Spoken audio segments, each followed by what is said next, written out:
Les moteurs diesel dans les voitures, les taxis et les fourgonnettes sont les principaux contributeurs au niveau de pollution toxique au Royaume-Uni selon les écologistes. Plus de 2000 écoles et garderies sont proches des routes avec des niveaux de vapeur de diesel très élevés selon une étude de Greenpeace qui utilise des données gouvernementales. Les militants de l'organisation veulent que le diesel soit éliminé progressivement. 90% de la pollution à l'oxyde d'azote, ce qui est la limite permise, provient de véhicules diesel qui sont sur nos routes. Étant donné que plusieurs personnes y sont exposées, le gouvernement doit vraiment intervenir et reconnaître l'ampleur du problème et commencer à éliminer progressivement les véhicules diesel les plus polluants de nos routes. La menace pour la santé présentée par le diesel est relevée dans une lettre de plus de 200 médecins adressée à la première ministre britannique Theresa May.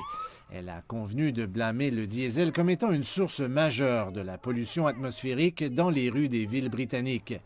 Les chiffres du gouvernement disent que l'air toxique contribue au décès anticipé de quelques 40 000 personnes chaque année.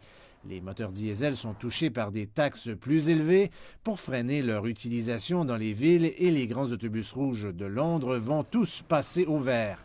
Les taxis noirs emblématiques de Londres suivront, alors que les investissements de la société automobile chinoise Geely permettra le passage aux moteurs électriques.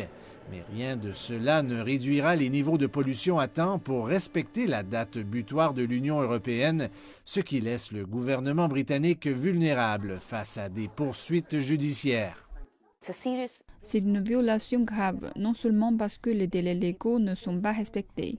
En termes d'impact sur la santé humaine, cela signifie que nous exposons de plus en plus de personnes à la pollution atmosphérique.